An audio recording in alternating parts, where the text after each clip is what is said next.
Welcome to another final Blitzkrieg match. Today I'm once again facing off against Valdus Aurelian, whose YouTube channel is linked in the description below.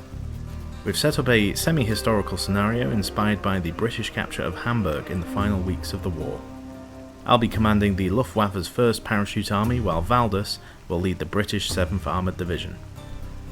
In reality, the 1st Parachute Army was under-equipped and fighting at reduced strength. Despite this, they held out against the British for a week before eventually retreating further north. Here, we are on the outskirts of Hamburg, where my objective is to secure 2 locations along the main road to help halt the Allied advance. The northern road objective is overlooked by the church and runs along the long road cutting through the city. The southern objective is a residential area with easy approaches from both sides. My force consists of 2 parachute companies, each with 3 platoons. Each company has a Marder 3 and a Pak 40 75mm. Additionally, I have a single platoon of crack pioneers in reserve.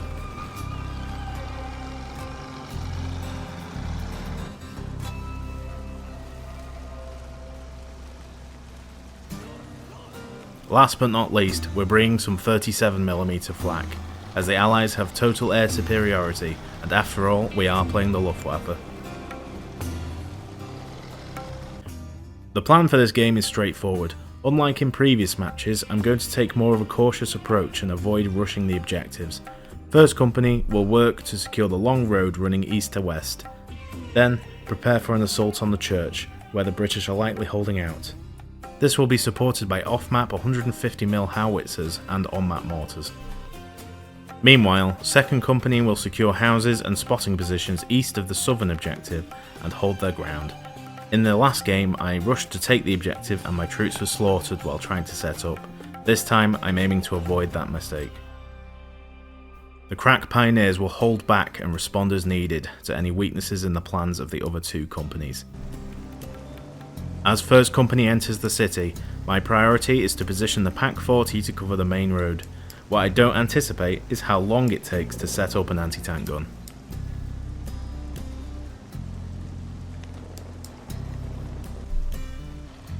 This is only my 3rd multiplayer game of Combat Mission, and there are plenty of lessons to learn. One key oversight is drastically underestimating the time required to deploy and pack up the Pak 40. 2 minutes to set up and 4 minutes to pack up.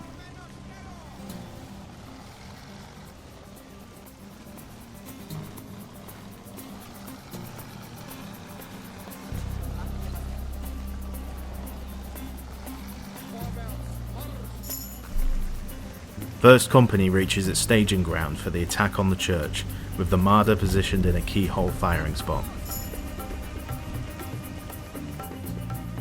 Another mistake made with the AT gun. There should have been infantry ahead to make first contact with the enemy. Instead, the gun was at the front of my force, moving down the road and came under fire. Typically, the TAC AI will run when fired upon during a movement command, but since the AT gun cannot run, it continued walking, leading to the loader's death.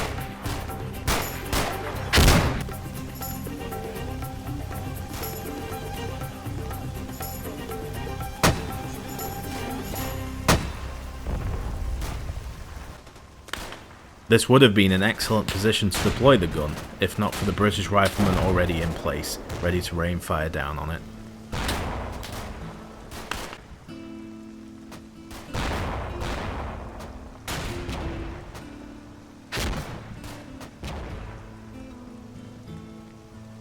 On the southern end of the map, 2nd Company has an unexpected encounter with a jeep. Presumably scouting the area, it drives straight into the path of the advancing company, where the driver is swiftly taken out by an MP40.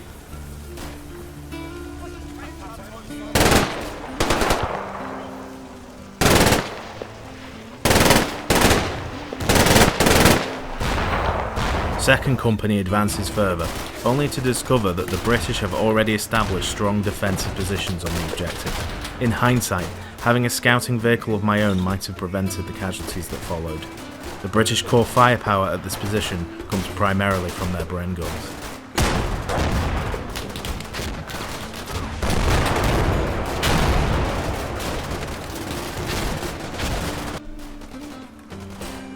Back at the church, the 150mm howitzer bombardment begins.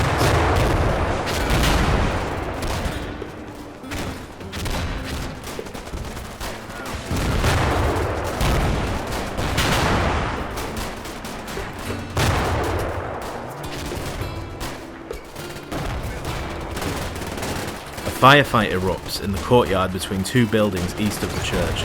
The combined firepower of two MG42s and the Marder proves sufficient to overpower the British forces.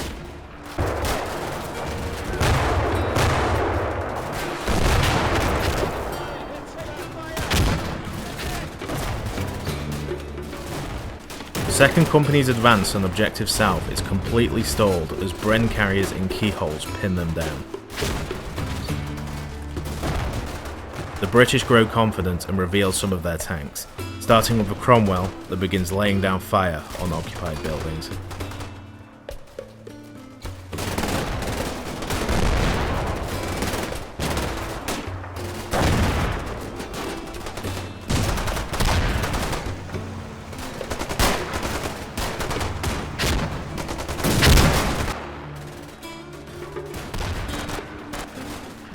Back at Objective North, a squad pushes forward to eliminate an enemy sniper. Meanwhile, across the street, alley fighting intensifies as I attempt to assault the fortified British positions.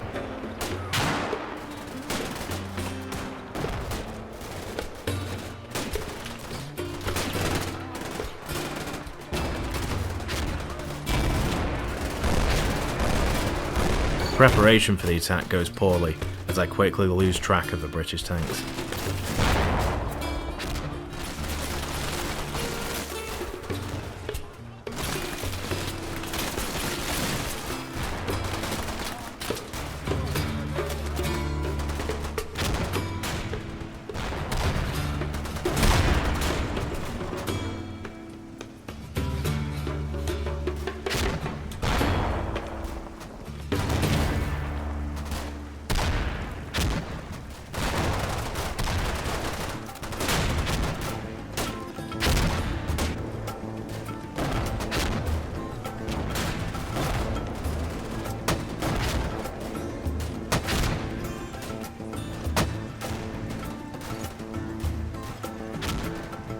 There is a momentary lull in the fighting as I get troops into position for the attack, while waiting for mortars to lay down smoke. The British reveal their scariest weapon yet, a Bren carrier armed with a flamethrower, known as a Wasp.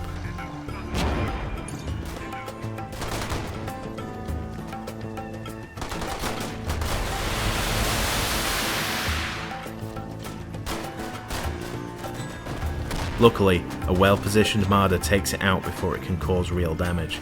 Unfortunately, this is not the only Wasp on the field.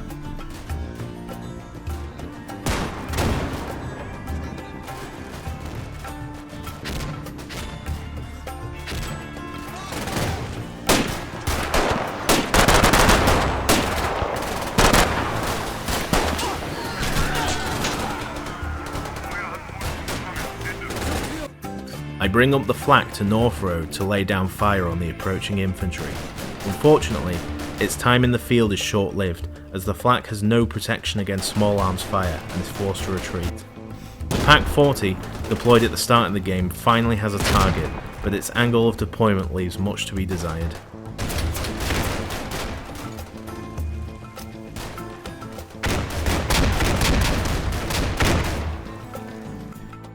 Here's an update on the plan.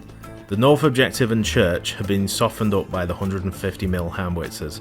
First Company will avoid the main road and attack through the residential area, moving house to house to minimise exposure to Bren fire. The Pioneers will follow closely behind First Company to provide support during the assault. At the South Objective, Second Company will use smoke to cover their advance. If I can get them to the houses, I believe my machine guns will be able to overpower the enemy in urban combat. My main attack on the church begins as the crack Pioneers advance to reinforce positions held by First Company. They cross a courtyard to occupy houses on the other side, fighting one street closer to the church. A Pioneer successfully takes out a Wasp with a rifle grenade from a building window.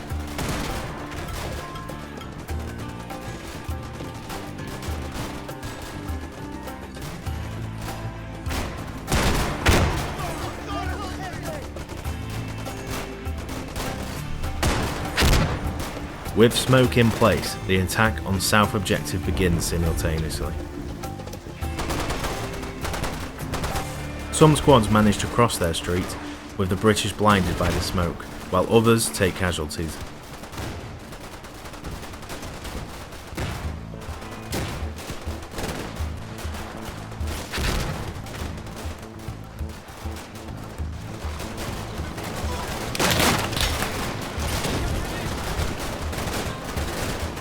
At Objective North, an intense exchange of gunfire erupts across the street as pioneers occupy houses. Meanwhile, more British infantry arrives to reinforce positions across the courtyard.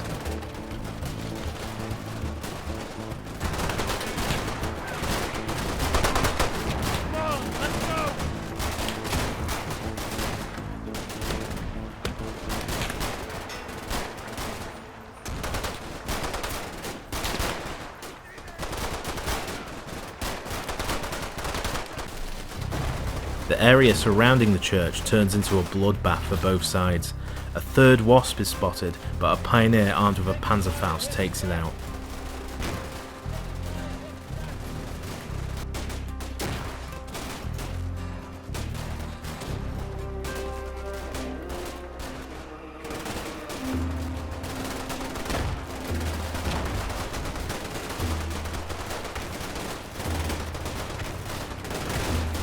Back on Objective South, 2nd Company's 2nd Platoon is annihilated while crossing their second road. By this point, it's clear that I'm struggling much more in the south than in the north.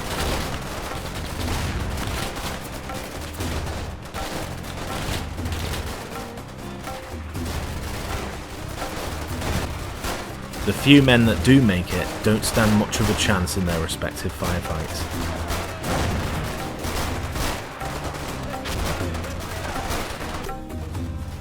17 minutes in, we've occupied a few buildings on Objective North, and our attack continues to make progress. However, on Objective South, the assault has been halted just one street away from the objective.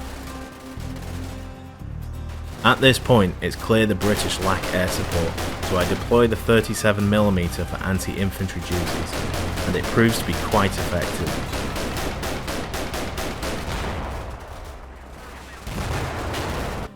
Around 20 minutes into the battle, I no longer believe a victory is possible, especially with the amount of British armour still on the field. I draft a new plan to secure a draw, which involves pulling 2nd Company back into a defensive position to protect the East Road, while redirecting the available support north to assist with the capture of the church.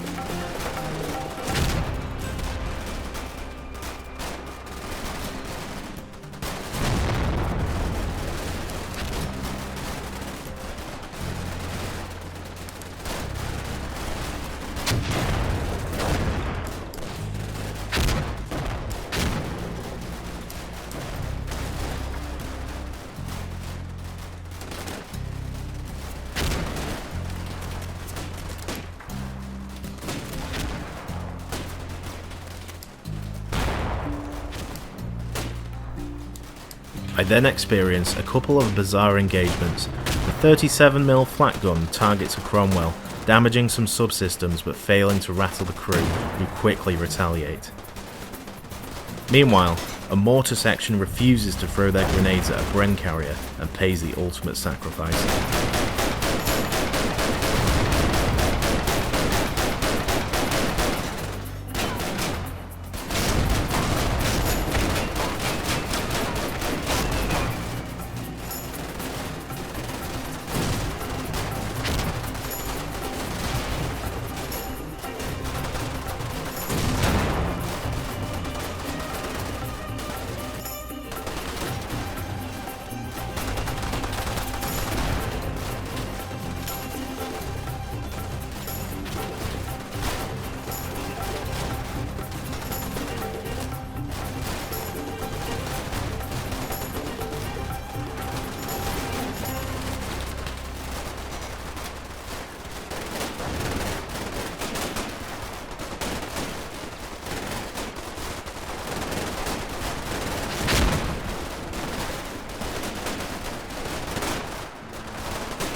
Thanks to good positioning, the Marder 3 delivers the first shot on an unsuspecting Cromwell.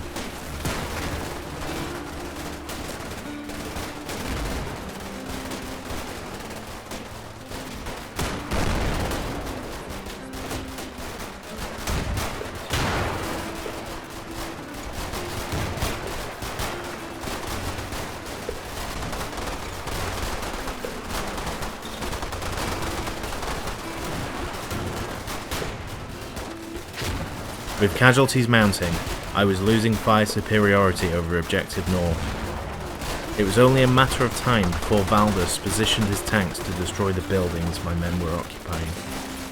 The chance of a draw was slipping away. At this point, I requested a ceasefire, knowing that if the game ended while Objective North was still contested, it would result in a minor defeat rather than a major one.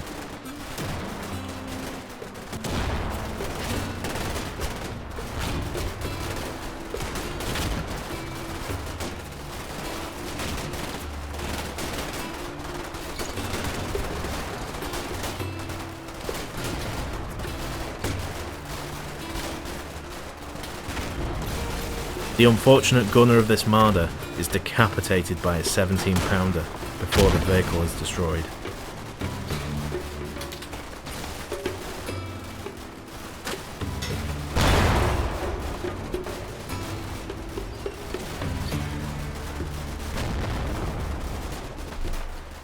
The death toll around the church continues to rise as Valdus considers my ceasefire request. Fortunately, we don't have to wait long, as he responds positively, not even asking me to move off Objective North, which I had expected to be one of the concessions.